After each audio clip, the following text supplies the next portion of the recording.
What's going on, you guys? Welcome back to the Dre Area Sports Show. Today I'm joined by Jonny Dell of Jonny Dell's Football Academy. Jonny, what's going on, man? Oh, not much. It's been a good time.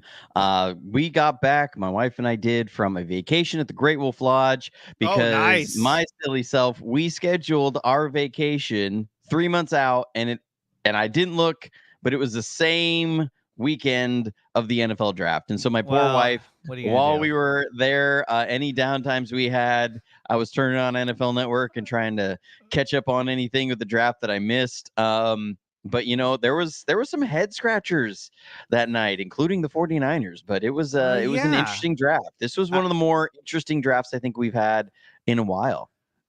you know, the approach that they took for this draft was something that I don't think anyone could have predicted.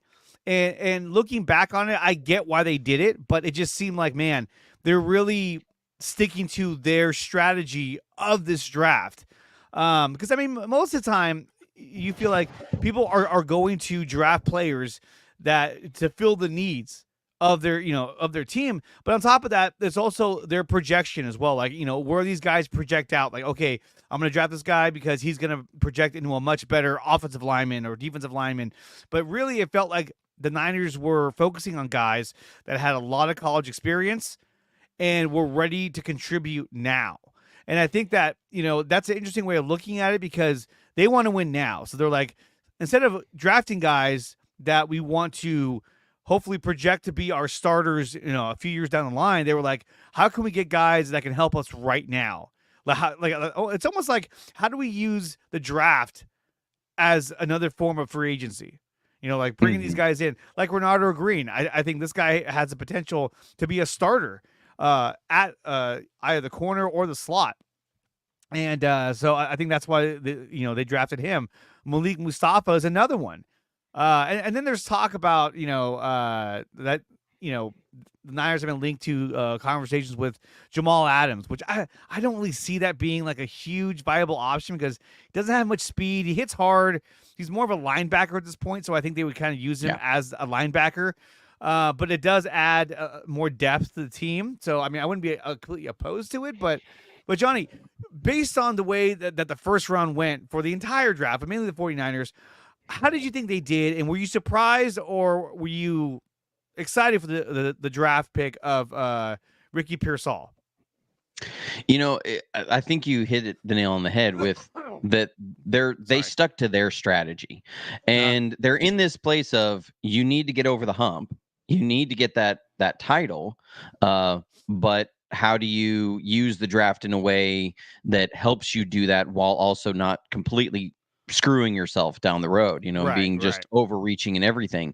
I think what you really see from the 49ers is that yes, they look at needs, but they look at how do each of these draft picks help us address an area of need in the sense of, for example, right tackle, left, and the guard situation is we know we need an upgrade over Colton McKivitz. I think that everybody pretty much understands that. Whether it's this year or next year, at some point, we need a succession plan there at tackle. Trent Williams will not be playing forever. We need an upgrade over Colton McKivitz in some way. Like this team needs another starting tackle within the next 2 years. Okay. Well, if you don't have the ability to get a starting tackle this year, can you get a starting guard and let Aaron Banks walk? And now you can use the money that you were going to spend on Aaron Banks to keep him, and you're going to be able to go sign a guy in free agency for tackle. I think that's kind of how they approach it is, can we fill a starting position somewhere here where are going to have to pay somebody next year? It's either going to have to be a guard or it's going to have to be a tackle. If we can't get a tackle, let's try and get one of the better guards that we can, and Yeah. and let's do that. So in the sense that how does this draft pick allow them to address that area of need? It may not be in this direct like dot to dot. It may be a dot dot dot that allows them to do that, but I think that's where it is. I think also the Renardo Green pick makes sense there. As you said, I think he can be somebody that comes in, starts at nickel. Now you have Diamador Lenore can play outside. If they like Daryl Luter, which the reports last year were that they would, then he got hurt, then are they in a position to let Charvarius Ward walk? And now they can use that money somewhere else. Mhm. Um, that's how I kind of look at these, is that yes, they're in a position where they're not necessarily taking absolute best player available. They're taking somebody who gives them cap flexibility.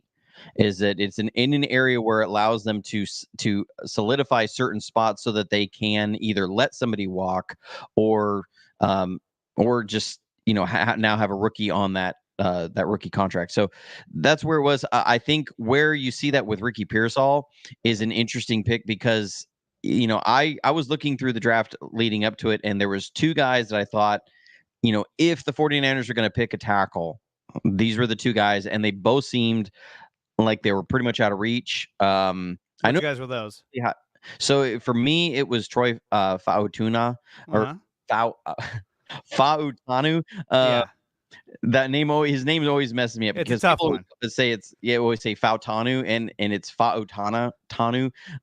It's that beginning of that name always throws me off. I thought it was him, but I figured he was going to go mid first at latest. He was one of the best tackles in this draft. He just did not seem like he was going to be there. I know a lot of people were really high on Tyler Guyton.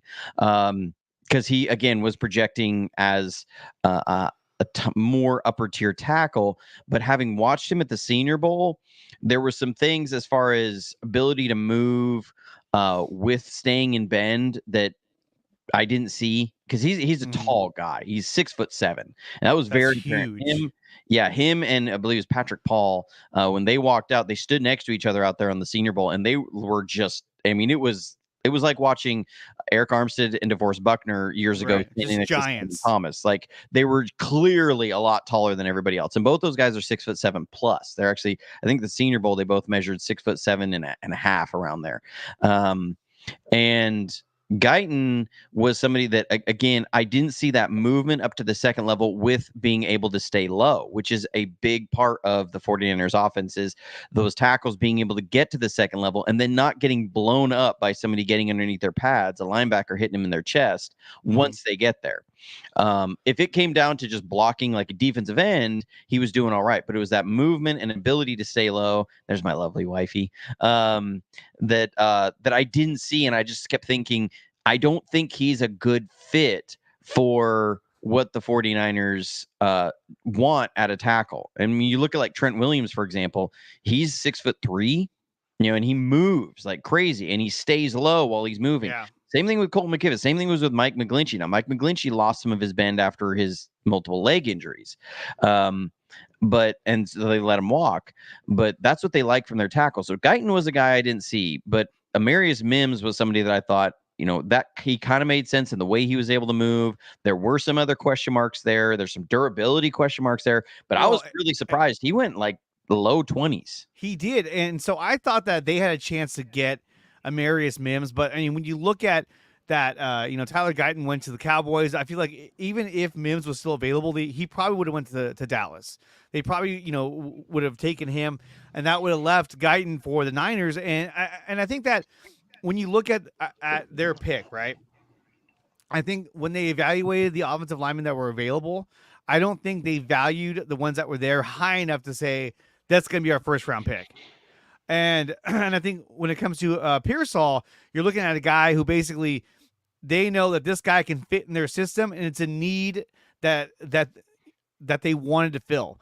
Having that slot receiver, having that guy that can get open for Brock Purdy, and not only that, but it's like it seems like whenever they would have McCaffrey out as the slot, or come out on a route out of the backfield, he was essentially his outlet. I mean, like, hey, I'm feeling the pressure, I'm going to dump it off to McCaffrey. But I felt like they didn't have that slot receiver that can do the same thing, because once you got past Ayuk, Debo, and Jennings is not a very fast receiver. Who'd you have? You had Right. Ray McLeod, Ronnie Bell. It just starts to get Chris Conley. Those guys really aren't your prototypical slot receivers. And even in the games in which Ray McLeod was starting, whenever Ayuk or Debo were injured, I never felt like he had that impact that either one of those two receivers brought to the position as either your outside wide receivers.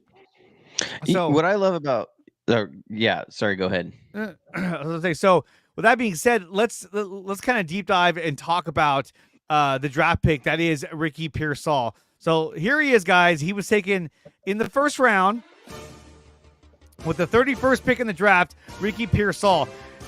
Jonny, do you think this was a good pick for the Niners, even at 31? I do, because if you really think about Kyle Shanahan, he's got scars, and he picks off of scars, and he kind of band-aids the scars, right? And so one thing that really hit me after this draft was thinking back to that Browns game where Kyle Shanahan talked about it afterwards, that they did not adjust to losing Deebo Samuel in the middle of the game very well at all. He said they really struggled with it. And and he had talked about that they struggled with that last year. Now, I know their points per game were still really high. I think the defense had a lot to do with that. But he talked about their inability to adjust once Deebo went out. What Ricky Pearsall gives you is a top-flight slot guy who can also play the Z receiver in Deebo's position. This gives you insurance. You get a 2-for-1 with Ricky Pearsall. And what I really love about it, and I think you hit it there, is Juwan Jennings is not a really fast receiver. When you go into the Super Bowl against the Chiefs and you're facing a team that is really good at man coverage, and they come out in that second half and they're playing man coverage all the time, Deebo is not beating man coverage. He is not that guy. And you need some extra juice from that slot guy, because other than that, it's Brandon Ayuk. He's your only other man beating guy. And if you're bringing Juwan Jennings in, I love third and Juwan, but if they start running zone, well, Juwan gives you some limitations. He's not stretching the zones down the seam the same way. Kyle Shanahan loves to run this. He'll take that slot guy and run him right down the middle of the field. We got 4 routes that run. They're all tied together. There's like read out, locker, and seam that are all right down the middle, or between the hash and the numbers, that go vertical, and that they're used, one, as either clearing routes, or they're used as a deep shot kind of a route. And the more speed you can get from that guy running that route, it clears it out. And that's where you see Deebo and Ayuk hitting these big digs, these 15 to 18 yard in breaking routes there in those areas. Well, you need that speed down the seam to push those defenses and stretch those zones, so you can clear those out better and get even more space. Think about the space that Deebo and Ayuk have had last year in some of those big, deep in breakers. Now they're going to get even more space. And how much more dangerous are they with that? Because now, instead of Juwan Jennings there, or if you bring in like Ray McLeod or Ronnie Bell, who have a little bit more speed, but they're not beating man coverage. So it was one or the other. You either have a guy who can come in and he's a little bit better of a route runner, but he doesn't have that speed if they run zone to stretch it. Or you bring in the guy that's going to have that speed to stretch it, but you don't really get a guy who's beating man coverage if they do that. So here the 49ers get to really have that position there where they have somebody who can do that, who can really add another dynamic element of this offense and give you insurance against Deebo, who has had durability issues through his career. That if you need Pearsall to slide over and play Z, you're not absolutely screwed. They've had issues with that. Of once Deebo goes down, the offense does not look the same, and it struggles. So it never we does. saw that in the Packers game. Yeah, whenever Deebo is out, it changes the whole complexity of the game. And I think, a lot of people would say, well, Kyle's over planning to have Deebo in the game. But I think what people overlook is that's how valuable Deebo Samuels is that when he's in the game, all eyes are on him. Where is he at? Where is he lining up? How do we cover him? And then that also frees up more room for Brandon Ayuk.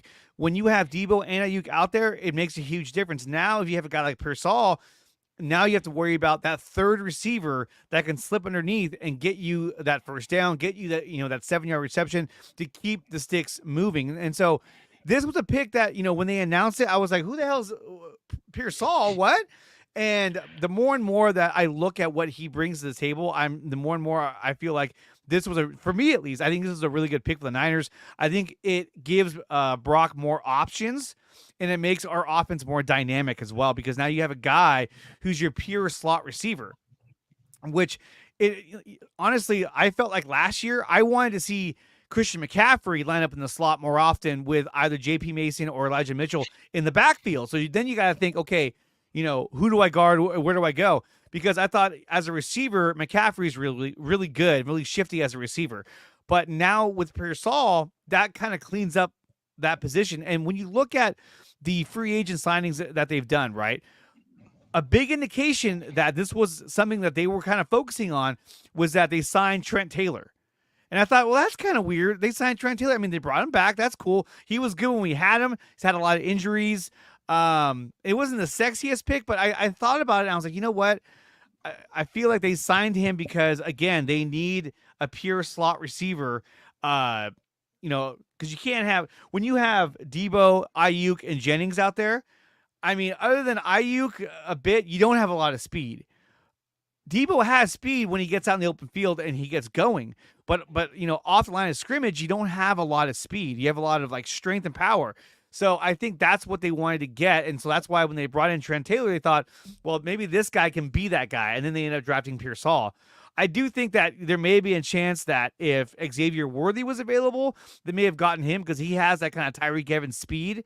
But I think overall, though, I'm really happy with this pick, and I think they did a really good job. There were offensive linemen that were out there, but again, I think you have to ask yourself, are these offensive linemen, are they worthy enough? And it sounds weird to say that, but like, are they worthy enough for a first round pick?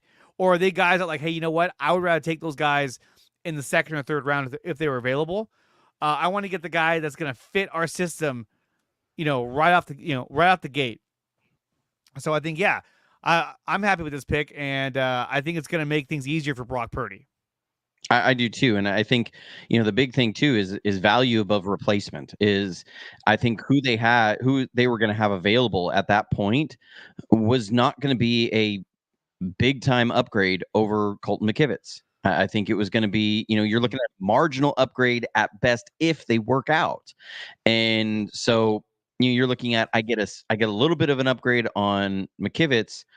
But if and look, I was as frustrated after the Super Bowl as anybody with Kyle Shanahan and saying you have got to get a better pass blocking offensive line. This was not a good pass blocking offensive line the entire season for a team that did not throw the ball a whole lot.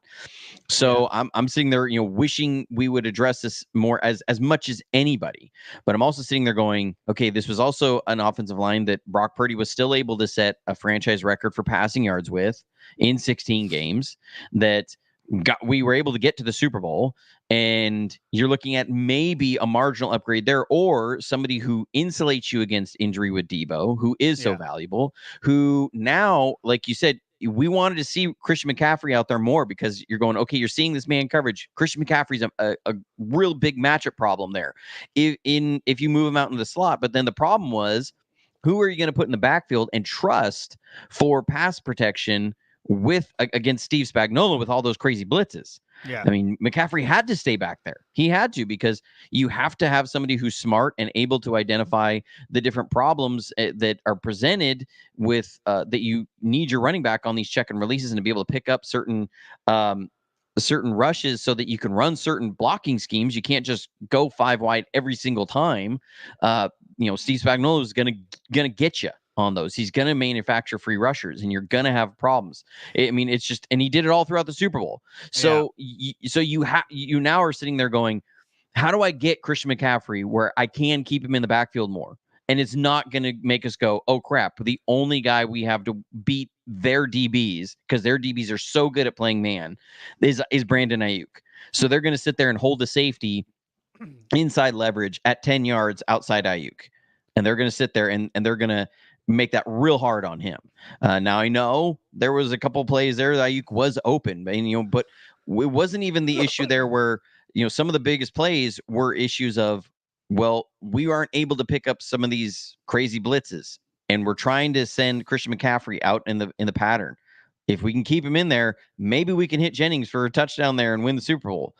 So I think it's another tool that it allows you to use Christian McCaffrey in even more ways. Now you don't have to motion him out and stuff, and you are able to, because once teams go empty, there's certain communications in certain defenses that change. Is that if a team has to post snap read, is that running back on a check and release or a free release, that adds communication problems for the defense. And so, being able to do that a little bit more with Christian McCaffrey could help things out as well. And like you said, help out make Brock Purdy's life a little bit easier. But I do like that they're adding weapons, and the 2 offensive linemen they did draft are better pass blockers. That is telling me that maybe, Kyle Shanahan has a quarterback that he really, really trusts and he really, really loves. And so he is looking to, further that drop back passing game more than we've seen the last number of years. And when we look at the stats for Ricky Pearsall, I mean, he played 3 seasons at Arizona State under Herm Edwards. And I think he even played with who was the number 2 pick in the draft? The guy at LSU, the quarterback. He played with him. Jaden Daniels. Jaden Daniels. He played with him in 2021. Now in Florida, he had 2 seasons there. The most previous season that he played 12 games. He had 65 receptions for just under 1,000 yards, 4 touchdowns. So, like I said, this is a guy that is he's your prototypical slot receiver, very dynamic, has a huge vertical, which I think is going to help them a lot. I think this guy has the potential to be, a Julian Edelman, a Wes Welker, that type of receiver for Brock Purdy. And yeah, I agree with what you're saying. I think that Kyle completely trusts Brock Purdy more than he ever did with Jimmy Garoppolo. And guys, if you become a member of the channel, remember, this offer is still valid. I will mail you this Jimmy Garoppolo jersey that you can do anything with. It could be your to wash the dog, wash the car, wash your hands, anything you want to do with it. It's yours if you become a member or join the Patreon today. So definitely check that out. Jimmy Garoppolo. Dang, that's harsh. I got a Jimmy G jersey too, so I need something to do with it. I can't wear it anymore. Yeah. Yeah, you can't. No. You know what's funny, actually? Here, I'll tell you a quick story of why I want to get rid of this jersey. So I was watching the Niner Packer game, playoff game, right? And the Niners were, playing like shit for most of that game. And at one point, I stood up. I was at my brother's house. We're in the garage, a bunch of guys. And I was like, you know what? Fuck this jersey. And I took it off, and I threw it against the wall. I was like, this shit's bad luck. And then as soon as I did that, the Niners started scoring, and then they ended up winning the game. I was like, it was the fucking jersey. It was the jersey. Everybody was like, thank God you took it off, Oh boy, the curse of Jimmy G continuing there in the playoffs. But he still managed to beat the Packers twice. I mean, which is wild. Some clutch games. I still have love of Jimmy Garoppolo, but he had some clutch moments and clutch games, and then he had some moments where you're just like, oh God, like the interception he threw. They were rough. The interception he threw against the Chiefs in the Super Bowl, I was like, why'd you even throw that ball? He was just like, ugh. Yeah. It was just that the regular season game against the Packers, the backwards pass that he was like looking to spike, and he spiked it behind him for a fumble. That was rough. Those were the moments that just that was the part of the Jimmy G experience. I always said Jimmy G was always going to prove somebody right during the game at some point. He was going to make some throws that made people say, yes, see, that is why he's really good. And then he'd make other really stupid stuff, and everyone would say, see, that's why he's garbage. He was going to prove somebody right at all times. That's why it was so polarizing. And then this is it right here. It was always the oh no Jimmy ball. You're just like, oh no. Yeah. Oh no, Jimmy. I remember it was Rich Eisen tweeting that out after it was the interception he threw against the Packers in Lambeau. He was rolling out and threw it, and it got picked off.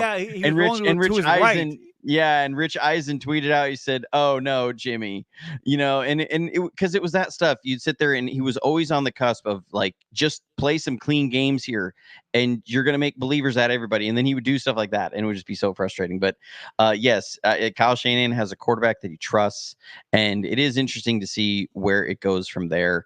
And one thing I really like about Ricky Pearsall is that he's a really smooth route runner, and it's interesting you put up those numbers, because when I went back and watched a lot of his snaps and the film on him from this last year at Florida was, man, he was not helped out by his quarterback. No, I just quarterback play. Like, I was sitting there and I was like, am I missing something? I need to make sure I'm not the only one seeing this and saying their quarterback is garbage. And I'm like, this better not be one of those things where I tweet that out and then people are like, well, he's a top prospect next year. No, I had to look up the guy's name. It was Graham Mertz. And it was really funny because I watched Steve Smith breaking down Ricky Pearsall as well. And he was like, I'm not even going to say the quarterback's name because he was terrible. He was terrible, man. It was straight Yeah, garbage. He's like, he I'm was not even not going to say good. who it was because he was so bad. And that's some of the reasons why he had some of the circus catches there. That Ricky Pearsall, if he's playing with Jaden Daniels his senior year, he's going to be like a 1,200, 1,300 yard receiver. Yeah, That his numbers look a lot better. He's his quarterback. There were so many times that and people one of the things that people said is he's not quite the yak guy that Ayuk and Debo have been. And when I went back and watched a lot of that stuff from Florida this last year, I'm more sitting there going, actually, I'm really seeing a problem where his yak is being hindered because his quarterback is either late or the ball is out not accurately. There were yeah, so many plays. It was like if he gets the ball on time, he's got another 8, 9, 10 yards to run after the catch, sort of a situation. I mean, which we've seen that with the 49ers. People always say yak is a wide receiver stat, it's not a quarterback stat. Yes, it is. And we've seen that with the 49ers. When they have somebody playing quarterback who gets the ball out on time, on target, on those shorter throws, you have a big potential for yak. When you have guys that don't do that, like Nick Mullins, like CJ Beathard, like when Trey Lance was playing, the ball was not out on time. And that so was the Trey yak Lance's. went way down. It was Yeah, Trey Lance's biggest problem. The ball was always late. It was late. There were so many times I remember he'd make a second window throw. Because I remember, people love the passing charts, right? They love to post the passing charts and how everything. And I remember people posting this as like some sort of argument to me that Kyle was changing his offense with Trey Lance during his starts in 2021 and saying, see, Kyle's calling a different play because his passing chart doesn't look anything like Jimmy G's. And I said, the problem is I'm seeing the same plays, but Trey Lance is making second window throws when Jimmy G was making them in first window throws. So the ball yes, was out on time before. Now you're seeing that these passes are being spread out wider into different areas of the field because these not hitting that first window over the middle, the guy is crossing the field and now he's hitting him out by the numbers as he's on a crosser instead of in down the middle.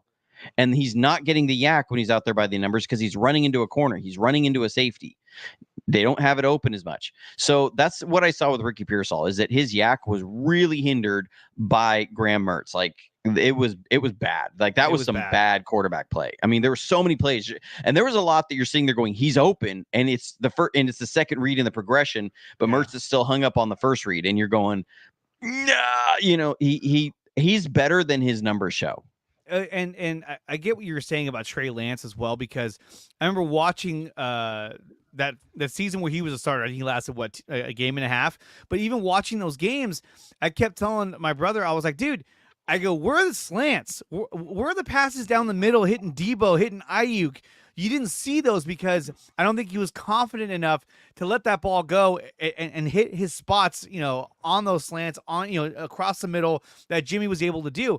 And to give Jimmy credit, that's one thing he was really good at was hitting those targets down the middle and hitting those quick slants. He had a very fast release, so he was able to do that. He was short, accurate passer. Anything more than that, it is what it is. It was troublesome. Before we get to the next draft pick, because we're talking about Jimmy G, I just had to pull this up. This is the first thing I saw last year when he played for the Raiders, and I was like, "Yep, that's Jimmy G right there." Let me pull this up. This is like a quick... we know which one. It's the point. It's the point one through the interception right to Patrick Peterson. Yeah. So he's like, "What am I doing? What am I doing?" It's like Here, and then point. go over there, and then you're just like, "Oh, what are Yeah, you doing? What are you yeah, doing?" Like, oh, come yeah. on. And I'm sorry, but that is classic Jimmy G, where you're just like, There were so many times I was just saying, just throw the ball away, dude. Like that's one thing that you've seen from Brock Purdy is that he has an ability to not turn a negative play into a horrible play.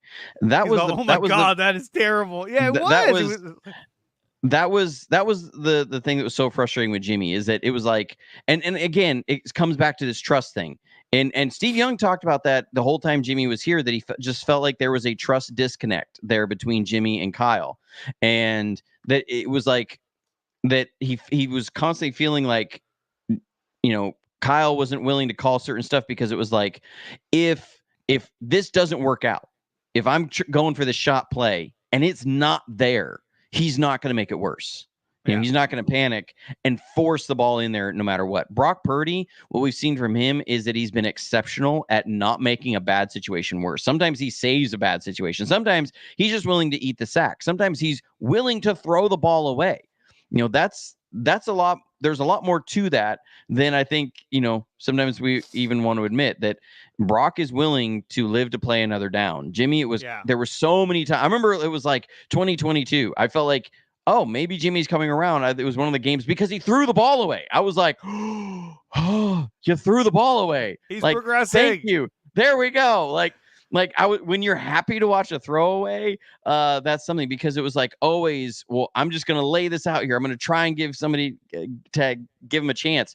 And it was like, it always felt like if you could have taken that out of your game, then, you know, yes, you wasn't able to stretch the field in certain ways, but it wasn't even the inability to do that, because the offense was still really productive. It was the Yeah. backbreaking, make a bad play worse sort of a thing. But we Well, love it's Brock, like and that play Brock you has were been talking about. exceptional at that.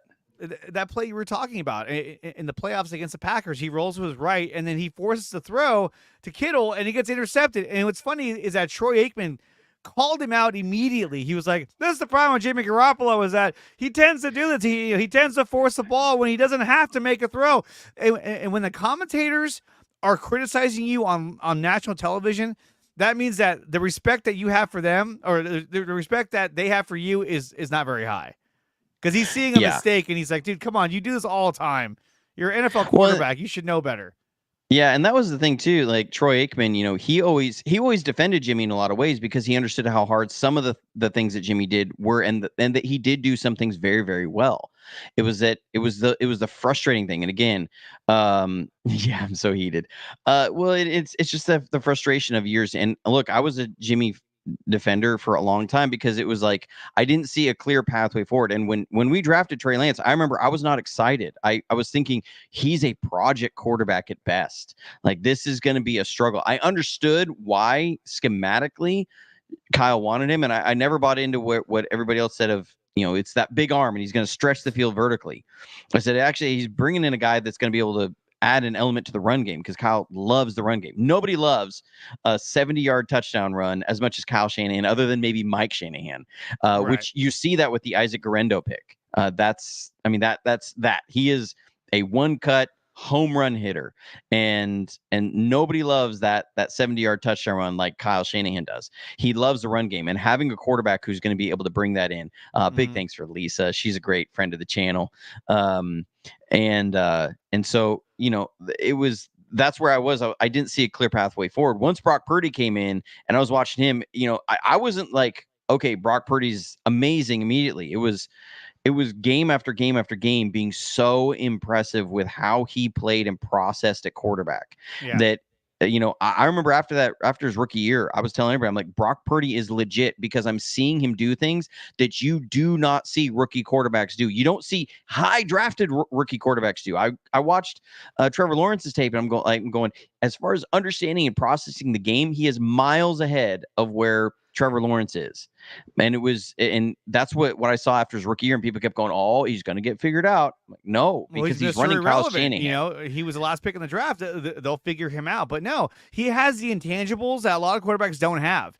It's an understanding of the game, and it's a feel for the game that not all, especially rookie quarterbacks, can possess, unless they're in their fourth or fifth year in the league. Then they have to figure it out. There are exceptions. I mean, obviously, what do you call it? Joe Burrow, I think, is an outstanding quarterback. Well, Stafford's a little bit older now, but and of course, obviously, Patrick Mahomes. There are those quarterbacks that come in the league and they're just fucking good. They get it. They have the confidence. They understand the game, and they're just good at, you know, they just figure it out. Brock Purdy came in the game in the middle of the Miami Dolphins game, and he figured it out like that quick, to the point where he played against the Buccaneers and he embarrassed Tom Brady in Tom Brady's homecoming to San Francisco. That was impressive in itself. I thought last year, his game against the Arizona Cardinals late in the year, I thought that was a really impressive game, because he threw a deep ball to Debo's right shoulder in the corner of the end zone, in the front corner of the end zone. And to me, that was a play that when I saw it, I was like, he didn't have to make that throw. He didn't have to do that. He did that as a way of saying, fuck you, I'm going to score anyway. And those are the quarterbacks that have the confidence to make that kind of throw and say, no, I'm scoring. I don't care. I know exactly where it's going to go. I know exactly where I want to put it. I'm going to put it right there. And Debo turned around, caught it on his back shoulder, and then spun in for a touchdown. And there was nothing the DB could do about it. And Yeah. So an interesting point about that. So I've done. I keep telling my members I'm coming out with more exclusive stuff. I'm working on it. I've been trying to put out like 3 exclusive videos on my members website for the last 6 weeks. Every time I've recorded it, I've messed up something on it. Like one time I messed up the order of that I was meant to do things. I lost track of my notes. What happened is I had 3 pages and I put page 3 where page 2 was as I was recording, and I realized it when I got into the editing after I'd already recorded it. And then the next time I messed up the audio, so it was all distorted. Then the next time I messed up with the camera and it was constantly zooming in and out. I just recorded that earlier in the week, and so I've been like, I'm trying to get this done, but I've been doing a route tree video where I've been going over the route tree, and I did do outside routes, and that route to Debo is because I've been pulling teaching tape of here's an example here. I'll talk about the route. Here's the coaching points. Then here's a teaching tape of it happening in the game, and that route to Debo was one of them. That it's a specific route the 49ers have. I think it's Thunder, and the landmark that Brock Purdy hit on that throw was absolutely dime perfect. Yes. Because it's a landmark throw. It states it in there now. It's an alert in the playbook. So it's not in the progression. It was only if the quarterback can only look at that if he wants that look, and he cannot let that disrupt the timing of the progression. So you can peek at it only long enough to where it won't throw you off from the rest of the progression. If That's that what makes I'm saying. sense. He wanted to go there. And so he wanted to go there, and where he put that ball, that is a landmark throw at 21 yards down to the sideline. And he put it exactly at 21 yards down the sideline. Like that was a moment where you're sitting there going, okay, this is the kind of pinpoint throwing down the field that we have not seen in San Francisco for a long time. San Francisco, period.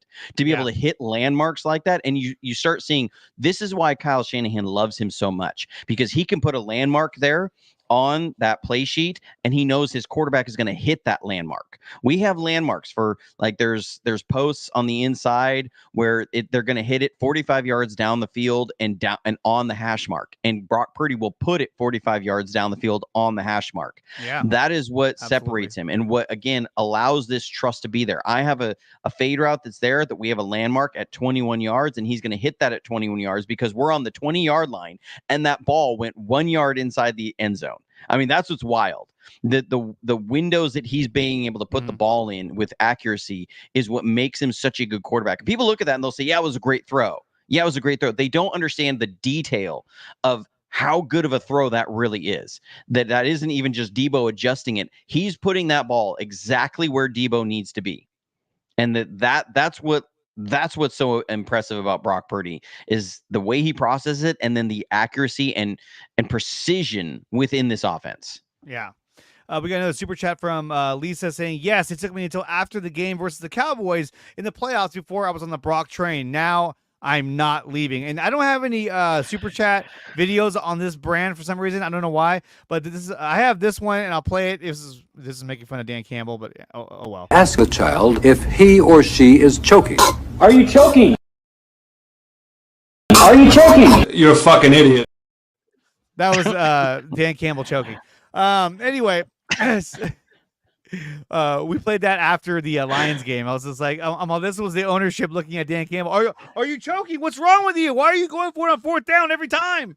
But thank you, Lisa, for the super chat of $5. And yeah, I mean, for me, it was after the Buccaneers game the year before that I was like, dude, this guy's a real deal. And not only that, but to hear Kyle Shanahan make the comments of, yeah, Brock's a real deal.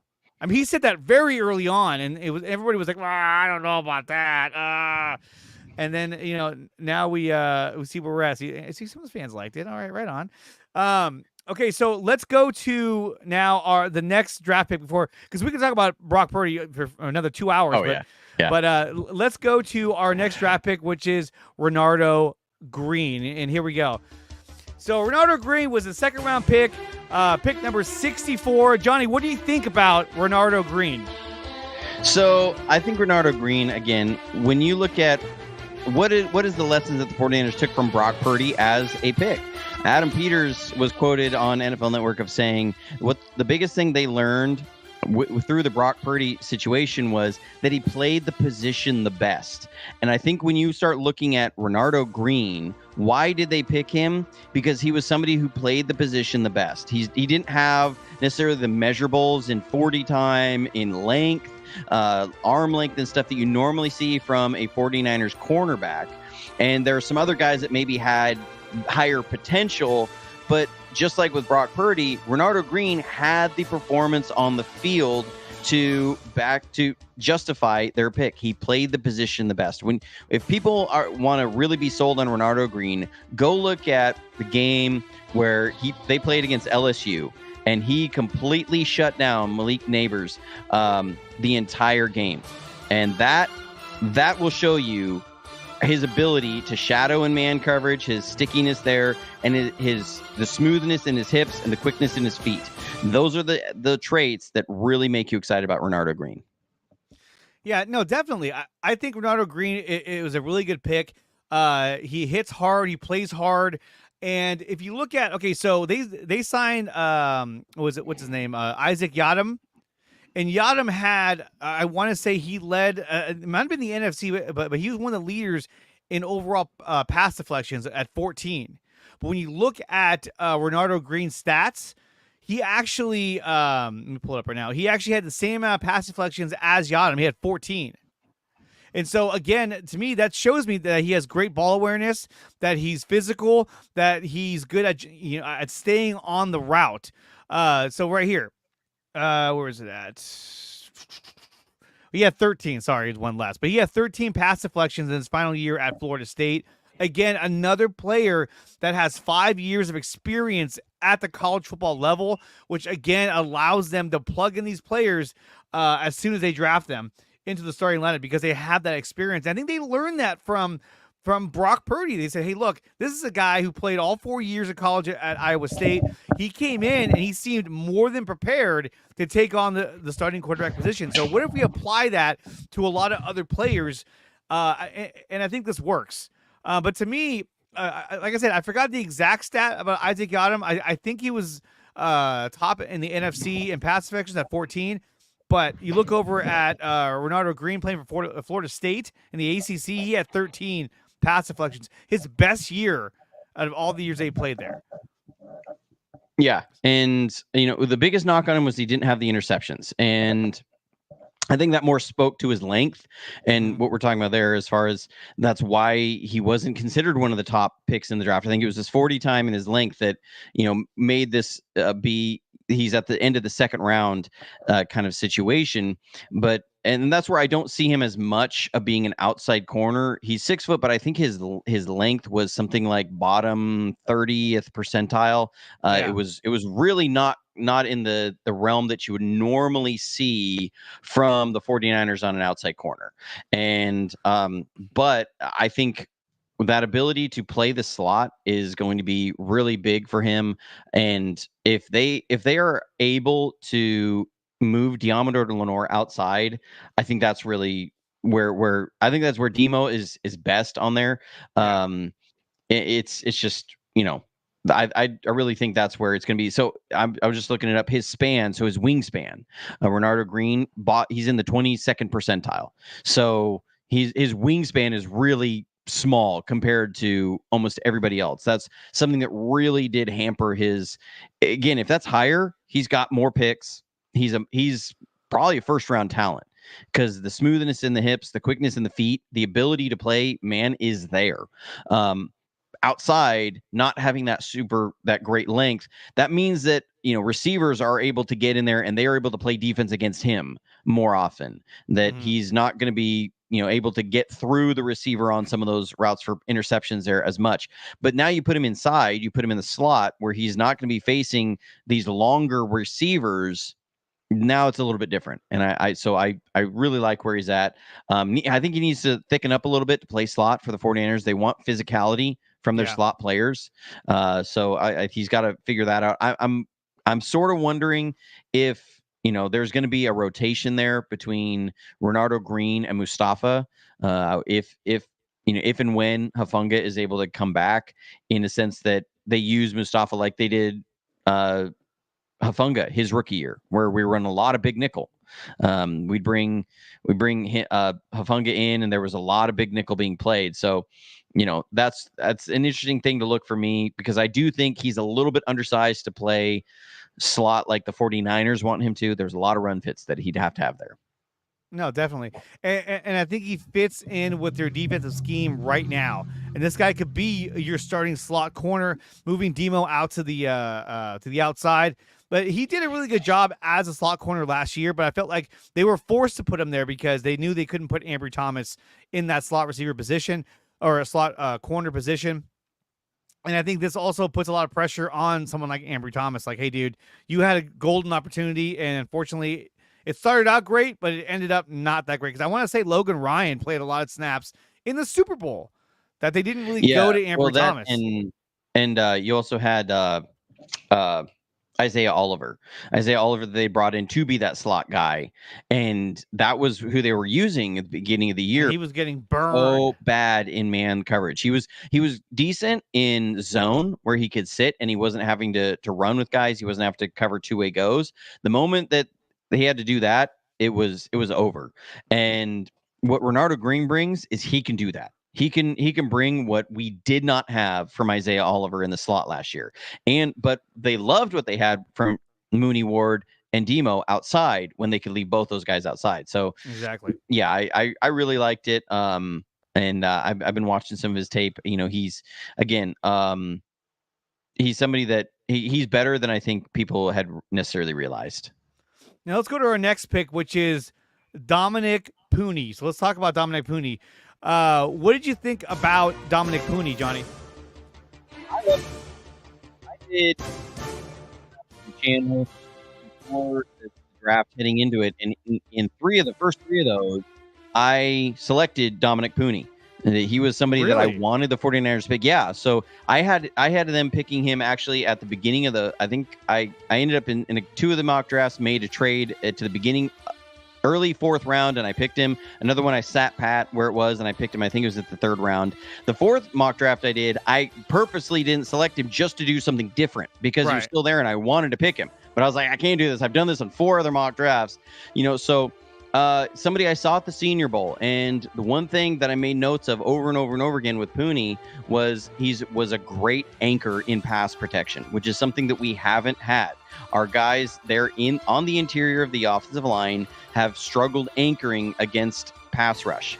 And Pooney brings that. He brings really good lateral movement, and in there, that's evident in his short shuttle, in his 3-cone.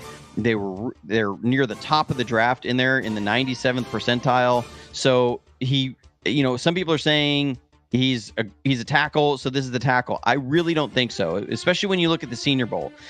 It was during the practices and during the game, he took all of his snaps at guard and center.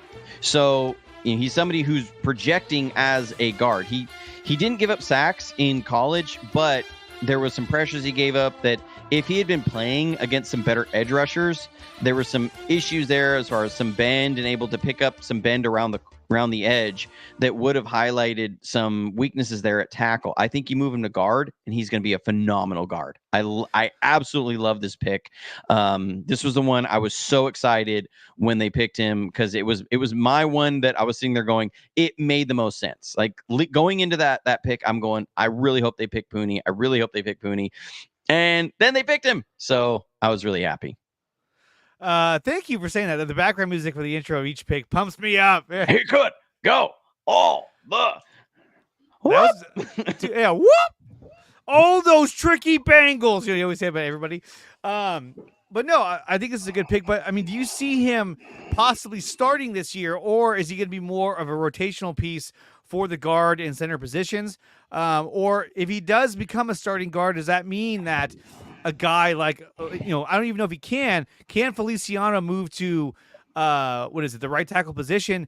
Because really everyone has been targeting that Colton McKivitz. It needs to be upgraded. That position needs to be upgraded instead of having McKivitz out there. He was the weakest link out of the entire offensive line in terms of giving up sacks and pressures.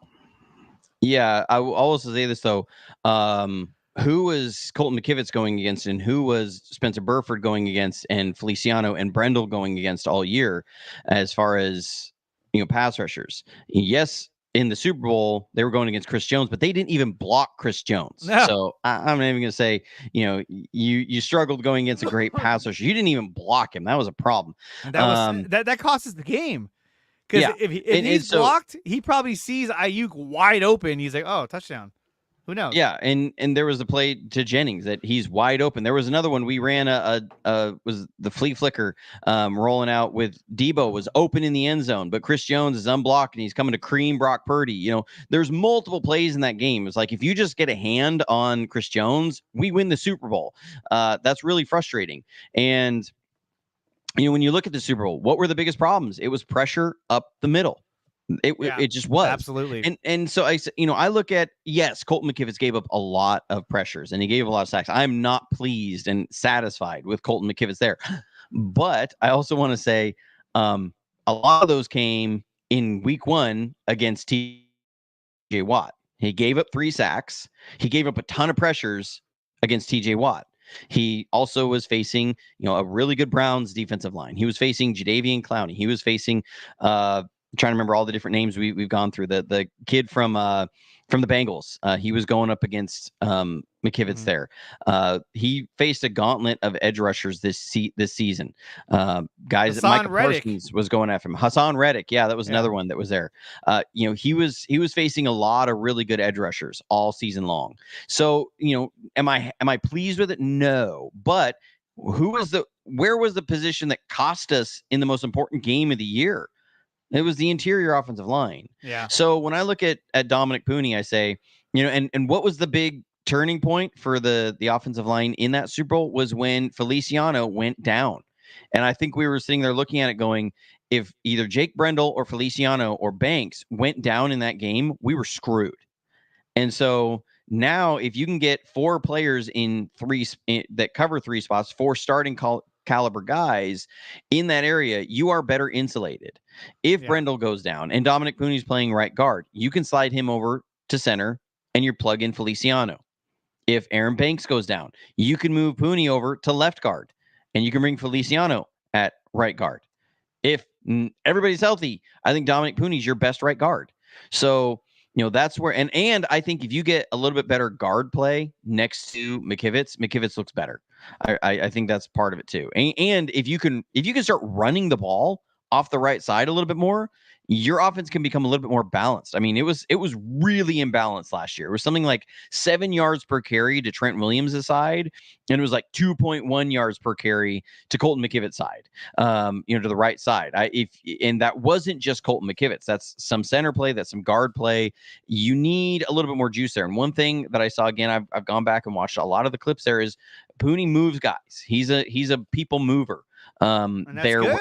at the guard position. He can move defensive tackles. And when I say good anchor, and I'm working on cutting these clips up, and I'm gonna show them on my channel here probably Monday.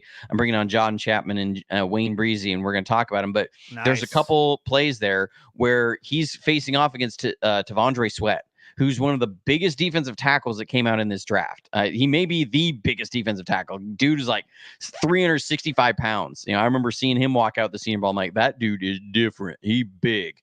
He made all the other defensive tackles look small. And he stonewalled him on some bull rushes, just stood him up and anchored. That is what Pooney brings you, is that he's able to do that against that kind of competition. He was able to beat Braden Fisk, who was a guy I fell in love with at the Senior Bowl, that the Rams fell in love with during the season and drafted him to be Aaron Donald's replacement. It was Braden Fisk, and he squared off and matched up against Braden Fisk the entire week of the Senior Bowl. So, Pooney, again, I love this pick. Do you think he could end up being our starting center over Jake Brendel? Because Brendel, he's getting paid a lot of money, but I don't know if he's playing up to the amount that he's getting paid. I think that depends on, one, how Brendel plays, and two, the kid from Michigan. Does he end up being somebody who can ascend to that position? I think we need to upgrade both center and guard. Center position, to me, again, it'll come down to who's your best three out of those guys there. I think Pooney can play center and he can play guard. Where are you going to get the biggest upgrade with him? Is it going to be over Brendel or is it going to be over Feliciano? And then is Brendel your backup? There were so many runs throughout the year where I was going, if Brendel gets up to the second level on time, we're looking at a 70-yard touchdown. Where it was like if Brendel just was 2 steps faster and a little bit quicker up there and able to wall that backside linebacker off, man, we're looking at this offense is going to a ridiculous level. Like you're sitting there saying this is the number 1 scoring offense in the league, and it's not close. So, I mean, really, he has a chance to possibly take over the center position from Brendel. And if he does, he has the potential to really take this offense to a whole new level in terms of opening up more running lanes for Christian McCaffrey, which you just give him a little bit of space, a little bit of a lane, he can take off. His speed burst is so good. It's incredible. So, real quick, let's look at some of the players that were the undrafted free agents. Where do I have it? There it is. So let's take a look at these guys real quick. And these were the guys that went later, or actually they went after the draft, really. Hold on. So we're looking at Cody Schrader, a running back out of Missouri. I think this guy's got a lot of talent. Drake Nugent. This is the center out of Michigan you were talking about. Mason Pline, I think, also is going to be a good acquisition for them. He played at Furman, so of course a lot of the teams are going to say, what the fuck is it? Furman? What's that? A generator? I don't understand. But and then they also took Tariq Owens. I mean, you had to get somebody from the family. Now, my draft crush coming in was Luke McCaffrey, who he went higher than a lot of people were projecting. I kept saying he was a 3rd round talent, and people that I felt he was a 3rd round pick. And the only reason he was a 3rd round instead of a 2nd round was because his time at wide receiver has been so short. But what's funny about that pick is that when you look at Ricky Pearsall and Luke McCaffrey, Pearsall is actually a slightly more athletic Luke McCaffrey. That the way that they play and their measurables are so close, but Pearsall is just a little bit better of an athlete. So I was like, oh, okay, they picked the better version of what I wanted. I just thought I was so feeling like they were going to either go defensive tackle or offensive tackle in the 1st round. I just didn't see them getting Pearsall. So, and I was like, if you're and I wanted them to fill that slot position, and Luke McCaffrey was the guy I kept thinking that was going to be there. And I didn't see Brendan Rice being the kid that they were going to get. I just didn't feel like he had a set spot on this team. But you knew they had to get one of them. I mean, Frank Gore Jr. just didn't have the home run hitting ability at running back. Every running back that Kyle Shanahan drafts is a home run hitter. They can run. They're sub 4.4 40 times. Like there's every single running back you look at that he has. They're like a 4.39, 4.37. They are a sub 4.4 guy. And that's not Frank Gore Jr. So I'm like, it's not going to be Frank Gore. Probably not going to be Brendan Rice. Luke McCaffrey makes a lot of sense for what I could see our offense using. Then they draft Ricky Pearsall. So I'm glad they picked up Tariq Owens. Somebody from the family connection had to be there. They had to get somebody. And of course, it's going to be your receiver. I mean, because why wouldn't you at this point? But when you look at Mason Pline, they need another backup tight end. I think this guy could be really good behind George Kittle. They need to deepen that depth chart. Because, I mean, you got Cam, what's his last name? Cam Latu, and he hasn't from done Alabama.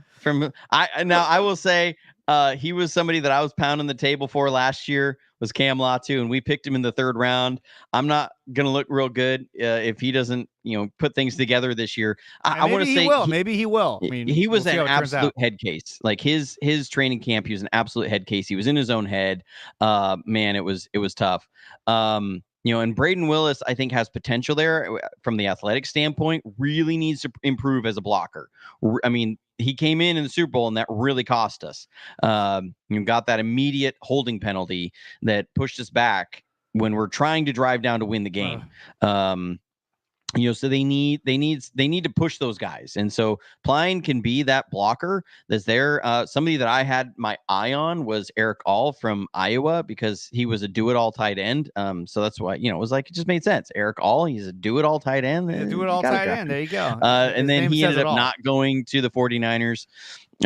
Which I'm not upset about because I think where he went and who they drafted made more sense there.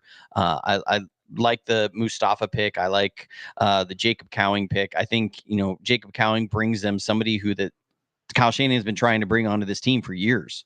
He had Santana Moss when he was in Washington, and Santana, even though he was, starting to get up there in years, he still had that speed. He still had 4.35, 4.36 speed. You haven't had that kind of smaller, really fast burst guy off the line that's going to push that defense vertical. If you look at since Kyle Shanahan's been here, he's tried to fill that role. He brought in Marquise Goodwin, and Marquise was with us for a number of years, but couldn't stay healthy, couldn't stay on the field. But he's blazing fast, and he could bring it. And then we move on from Marquise Goodwin and bring in Danny Gray, and everybody says, well, they brought him in for Trey Lance. I go, no, this has been a Kyle Shanahan thing. He's always had a receiver like that.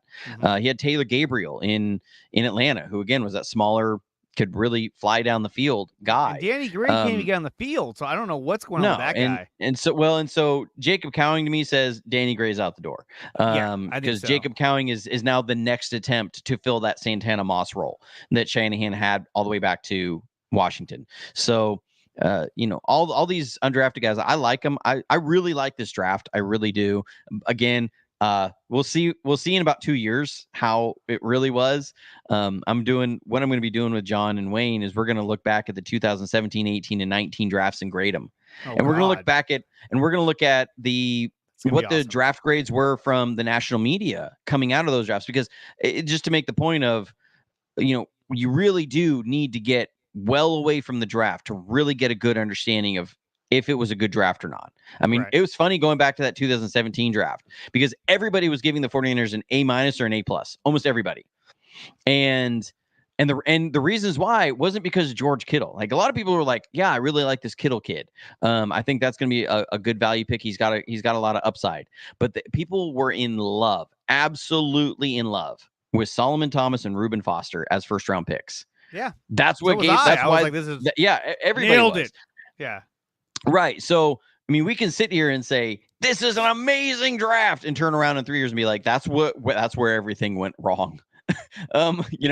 Or we can sit here and we won 2 Super Bowls and say that was the draft that they killed it. You don't know. I mean, what killed the Harbaugh era was those 2012 and 13 drafts. They were horrible. And they had to let free agents go, and they didn't have anybody to restock the cupboard. What set the Seahawks on the track to win a Super Bowl and appear in another Super Bowl was their 2012 draft. They got like 5 or 6 starters out of that draft. So, we'll see if they hit a home run. I really like what they have in this draft, but we'll have to see. Yeah, I think guys like Danny Gray, guys like Trent Taylor, Chris Conley, all these guys are now being pushed to kind of the back of the line. I think Conley has a chance to stay on. I don't see Trent Taylor staying on past preseason, but anything's possible. Injuries, you never know.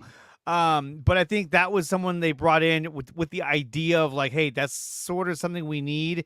So maybe he can help out there. But now after the draft, it's like you don't really need him probably. He'll probably end up going elsewhere. I think Danny Gray's done. Obviously Ray McLeod already moved on. So now you have the option of, who do you do as your punt returner?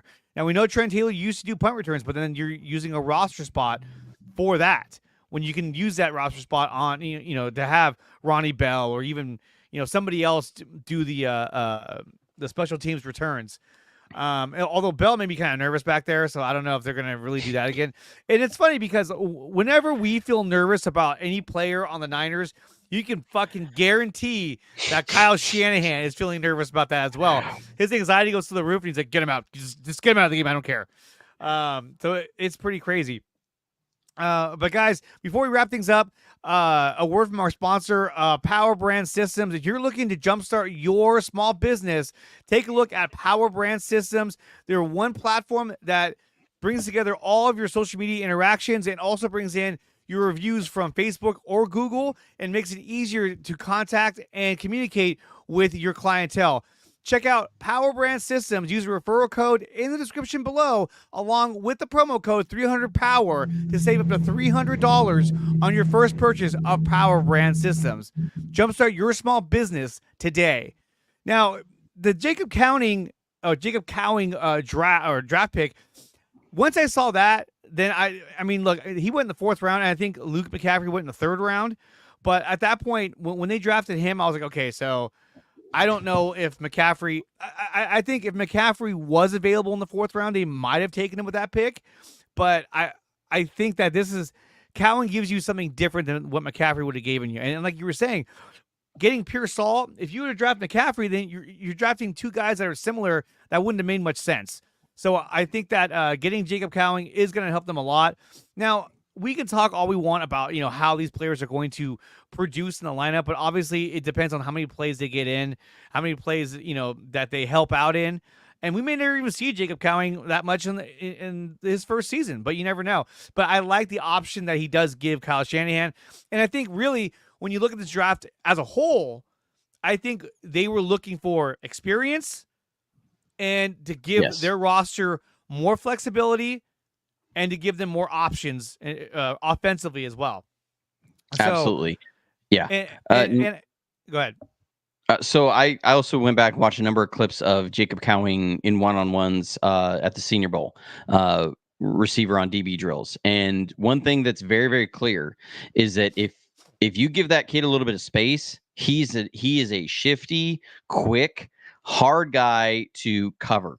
And I mean, he absolutely embarrassed some DBs. Now, one thing that he needs to work on is that he is not strong through contact.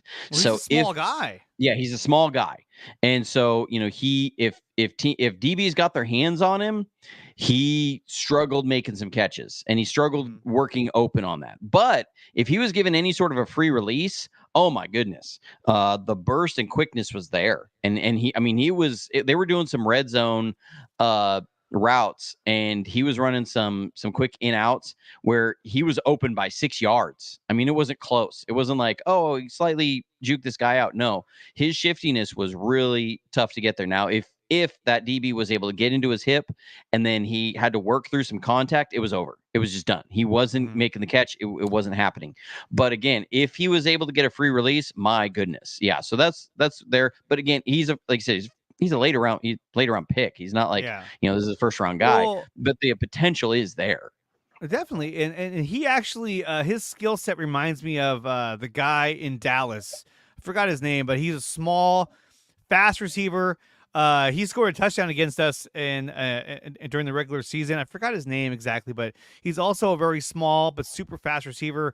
And so if you get him in wide open spaces, this guy will burn you. And I think that's what he gives the Niners. And then obviously if you line him up in a 4-receiver set, 3-receiver set, and you have him just stretch the field, that's where it's going to benefit the Niners the most. And it really feels like this year was more of a offensive draft. I mean, other than Renardo Green, yes, we got Mustafa, and we got another safety from Vanderbilt in the undrafted free agents. But a lot of this focus seemed like it was on the offense. But I really like the Renardo Green pick. I think that's really going to help our defense, and it's going to help us compete. I mean, we had to get another corner to compete against these teams in the NFC West that have all these new receivers. I mean, look at Marvin Harrison Jr. went to Arizona. That's a stud receiver for Kyler Murray. You look at the Rams, and they have Puka Nacua, they have Cooper Kupp, and so Tutu Atwell. So they have a whole slew of receivers to throw at you. So you had to upgrade that corner position, and I'm glad they did, because if they were going to roll with Ambry Thomas for another year, I think this would have been bad. But going back to something you said real quick is that I do think that this opens the door for next year. If they choose not to bring back Charvarius Ward, I think Darrell Luter could be the guy that emerges as your starting cornerback on the outside to replace Charvarius Ward if they choose not to bring him back.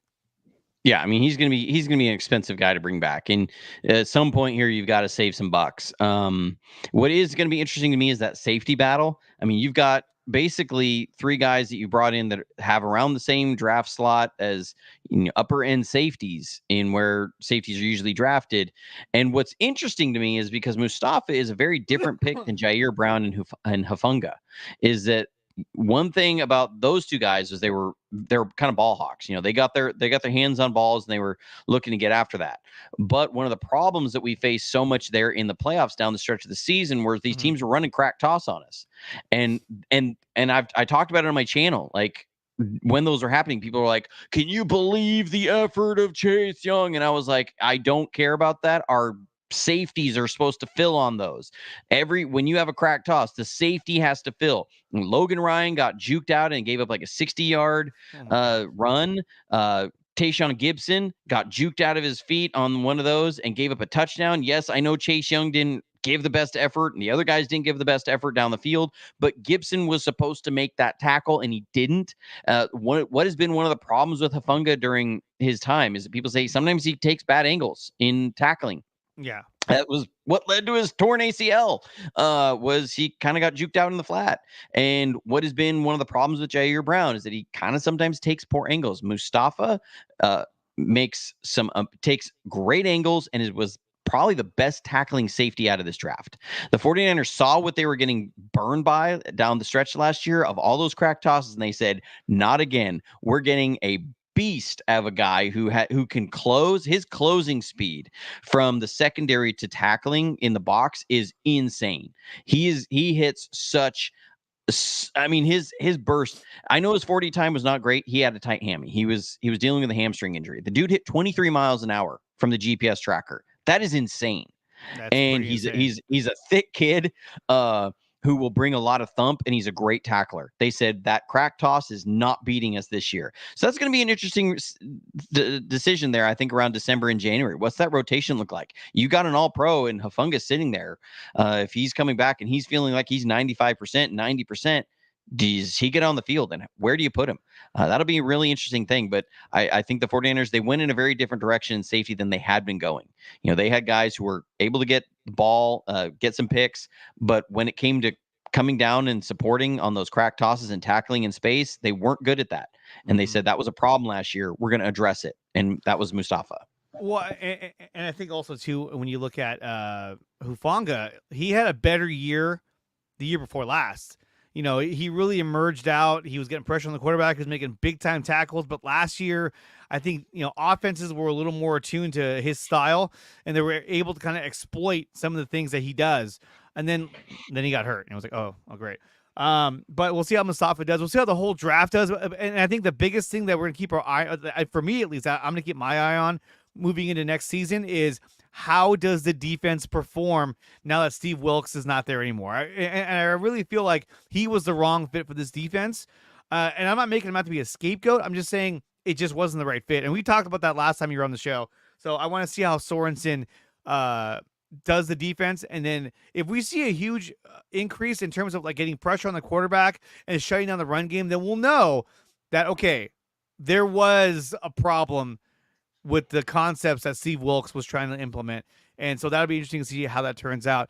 Jonny, I know you got to get going. So, hey, I want to say thank you for coming on here and talking about the NFL draft. I love having you on. What do you got cooking for the rest of the week? Or do you have anything else coming up that you want to let your fans know about? So I'm diving in, hopefully going to be able to get some of this exclusive stuff for my members done and in the can. I know I've been working on it forever. Hopefully I can get past all the technical issues on my end and get that done. That's what I got looking to cook up the next 3 days. As far as everything else are really busy, but Monday morning, we're Monday mid-morning, morning time on the West Coast. It's going to be 10 a.m. West Coast. Yeah, Monday. Going to be diving in with John Chapman and Wayne Breezy. We're going to take a quick look back on the draft, get their thoughts on it, but then go and grade the past drafts. I love doing it. My favorite thing I did this last year leading up to the draft was I went back and I looked at who were the top 5 best first-round picks of all time the 49ers had and who were the 5 worst. And looking at that, and then we did the same thing with second and third round picks, and then we did mid and then late round picks, who were the best ones in there.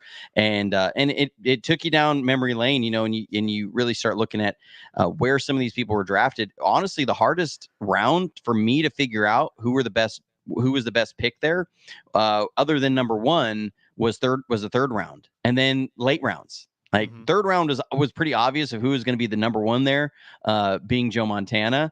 But there was a lot of names. You know, we had a lot of honorable mentions there. That was like, you know, who's going to be in that 5th spot. It was harder than the second round, and then late round picks. I thought it was easy. Brock Purdy was going to be number 1, right? but there were some really good players that over the years were picked up in later rounds. I mean, there's Hall of Fame guys that were there, guys that you looked at and went, okay, Brock Purdy may eventually, if he gets another season or two where he is, he'll surpass these guys. But there's a number of really good players there, like Dwight Clark and Jesse Sapolu, that made it really hard. Man, I you think guys going real deep. Oh yeah, I mean, I had some guys from the 50s, like looking back there, that were drafted. That's awesome. Of where they were. And that was a lot of fun. It was really interesting too, because the entire 80s offensive line made the list at some point. Like they just all made the list, and they were drafted anywhere from the 2nd to 12th rounds. And that was what was fascinating there. But it was such a fun moment just to kind of go back down there, and then also look at, some of those drafts between 2004 and 2009 of like, oh my Lord, some of these drafts were terrible, and how many horrible first round picks we had of guys like Kwame Harris and Mike Rump. Yeah, I mean, Mike, it was like Rump, the moment we brought up Kwame Harris, people were like blowing up the chat of like, now there's a name I have not heard for a very long time. There was a guy that Mike Nolan took. He was a defensive end, I want to say. He was not good. I forgot his name, because Nolan had some pretty good drafts, but he had one first round pick that did not pan out. Oh, I forgot his name. Well, so Kwame Harris is one of them. Was one of his first round picks. Alex Smith was one of his first round picks.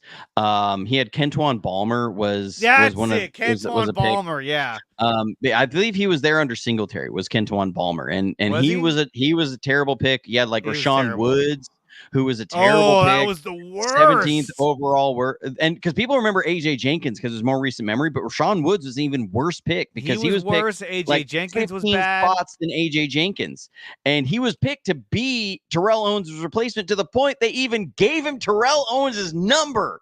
Yeah. He wore 81, and he had like 4 catches in his career and was terrible. Trent Baalke was like, "That's a good guy. I hope he tears his ACL." Yeah, and then we talked about like some of the biggest disappointments. Taylor Mays came up. Taylor Mays was supposed to be had so much potential and was such a bad pick. Did not work out, and so it was really fascinating to look at all these and like remember why were they picked. I remember Mike Rump when he was picked. The hype. He was such a good pick because he was this big physical corner out of Miami, that he was like 6'2", 220 pounds, could run a 4.40, had length, everything, was going to be this big giant physical corner. And I will always remember the moment in a game when he had his forearm broken by Steven Jackson's shin, that he tried to dive at Steven Jackson, put his arm out there, and his arm bounced off of Steven Jackson's shin, and he broke his forearm, and he was out for like 8 weeks. Here's Terrero old school with right Taylor there, Mays. Man. I mean, I remember the hype on Taylor Mays with it was Rod Woodson went on the NFL Network, and they asked him, because he was at the 49ers training camp that year, and he said they asked him who's somebody to look out for the 49ers in this training camp, and he was like, this kid Taylor Mays, he's gonna be special. His speed out there, because he was like 225 pounds and ran like a 4.32 40.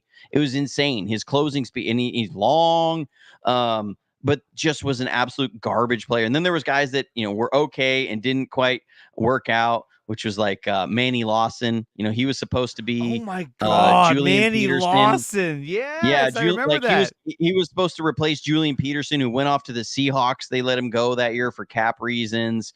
So it was fun. Like, I remember they were like, back down the. I remember my brother being like, "Yeah, it's fun because we got Manny Lawson. This is his year to step up." And nothing happened. And I remember Manny Lawson making, it was in one of his first games, he made a ridiculous interception. They showed off ridiculous verticals down the sideline, and then like 2 weeks later, he tore his ACL. And then he was just never the same there with Manny Lawson. And he was supposed to be, that Julian Peterson that was going to be somebody who could be a monster off the edge, was very similar physical type, monster off the edge, also drop into coverage and do everything outside linebacker. And he just kind of was okay. I remember Julian Peterson. There was one year where we were like, hey, this is his year. He is the team. He's the leader of the team. And then he tore his Achilles. Like, oh, God. Yeah.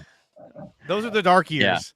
I will always remember Jeremy Shockey had the ability to run a touchdown in one game. It was against the Giants. It was that game that we came back at, like 38 the to 7, playoffs. something like that. That Jeremy Shockey had a chance to run into the end zone, and he turned because him and Peterson were having beef, and he made a beeline to try and run Peterson over, and he stonewalled him at the end zone, stopped him at like the 2-yard line. I'll always remember that.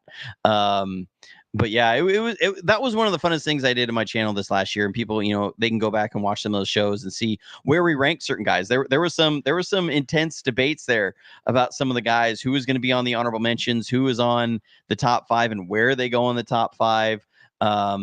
It was really interesting. But just again, to look back on it and say, okay, a lot of these guys, man, you did not know when they were drafted where they were, that they were going to be that guy. Or sometimes we were certain, this guy was going to be the guy. Some of the first round picks, a couple of those guys, I remember names that came up. People were like, wow, I totally forgot about that guy. Like Jim Druckenmiller. People forget he was a first round pick. Yeah. They forget he was that a first was a round Bill pick. Walsh pick. He was like, this is the guy. He was supposed to be the heir apparent for Steve Young. And then they had to go get Gio Carmazzi and pass up on Tom Brady to fix the Druckenmiller mistake. Yeah. And that was Bill Walsh, so that was, I remember when I put Druckenmiller, people were like, he was a first rounder. Everyone thought Gio was a first rounder. No. Everyone did. They forgot he was a third rounder. But yeah, so that was Carmazzi had a good college career, but that was about it. And he had huge physical upside. Druckenmiller was supposed to be a very polished quarterback coming out, and he was terrible. He was terrible. And I mean, with a name like Druckenmiller, how did you not see it coming? I know. I mean, it's every interview he was like, bro, I'm really excited to be here. He just seemed like a meathead. It was like, what? Okay. Yeah.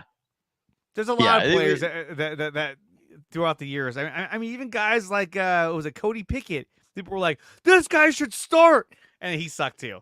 So I remember. And I remember we talked one of the disappointments as a kid. You may remember it, Jason Hill. I remember when he got drafted, he was out of the 3rd round, wide receiver, and it was the year that Jim Hostler was our offensive coordinator. And I remember Mike Nolan in a press conference. They were grilling him because the offensive production that year was so bad. Yeah, it was so bad. Sucked. And that year in particular was horrible, right? Because that was the year that Norv Turner, it was 2007, Norv Turner had left in April to go be the Chargers head coach. They promoted Jim Hostler from quarterbacks coach, and they had him, and the offense was literally last in the league by a mile. They were something like 100 yards per game, less than the second worst team in the league. It was so bad. Jim Hostler. Was the year. And that was the year that Alex Smith was dealing with all the shoulder injuries. He had separated his shoulder, then had the forearm.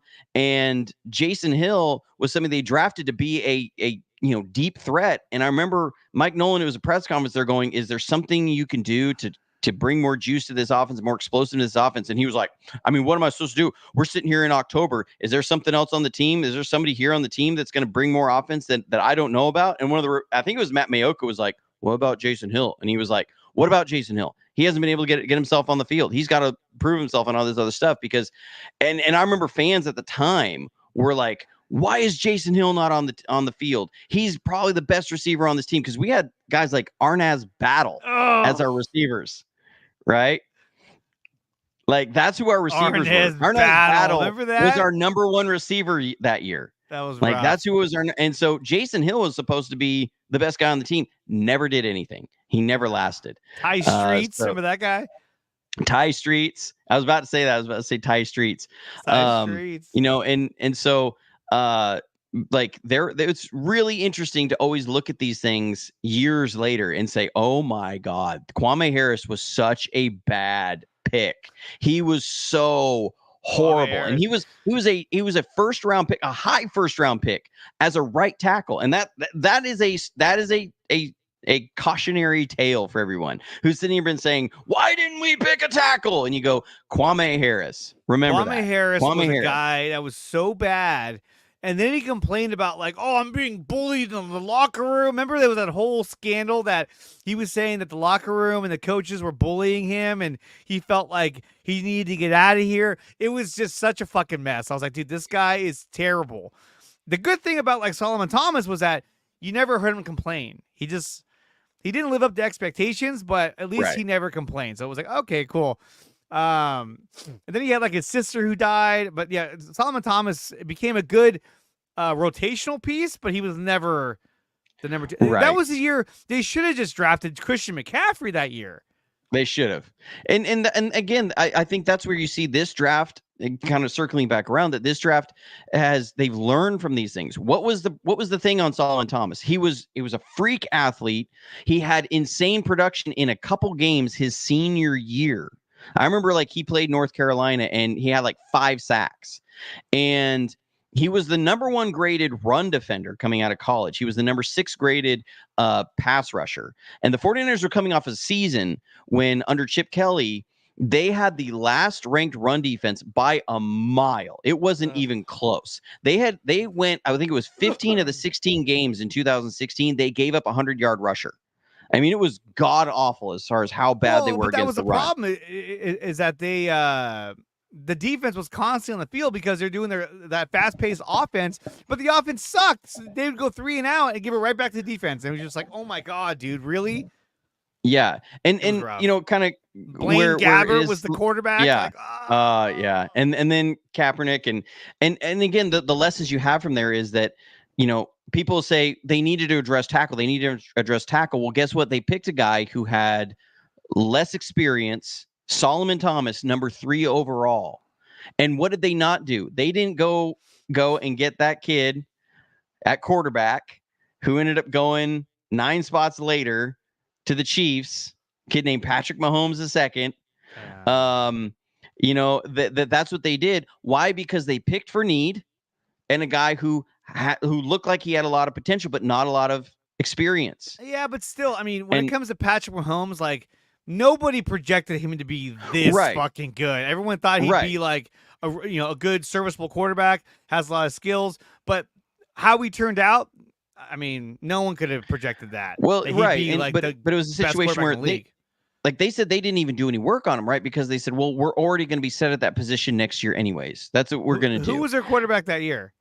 Well, that year it was Brian Hoyer. Oh, but they were expecting to get Kirk Cousins. That was the plan, right? That he was going to hit free agency and they were going to go get Kirk Cousins. So they said, you know, we're not worried about best player available because we're not even doing any work on this guy. We're going to go with, you know, where it fits the need. And then you look at again the 2021 draft, they did the same thing. They went with Trey Lance, who only had 1 year of starting there at North Dakota State because he lost a year with the COVID year but had this really big upside. They spent 3 first-round picks there. Now, you look at the last 2 drafts, they've said, no, we are going for experience. We want to see guys who have played in college, that they are experienced players and they've proven that they can play in college, not guys that just have really high upside, that are not just, you know, pure upside picks, that these are kids that have proven they can play the position well. And I think that's where you're seeing a shift. 2017 was very different in how they picked from how they picked this year. 2021 was very different in how they picked this year. I think they've learned from these mistakes, and that's why I'm more excited about this draft. Is I say, okay, there's less question marks. There's not the if this kid works out, it's going to be unreal. That's what we said about Solomon Thomas. That's what we said about Trey Lance.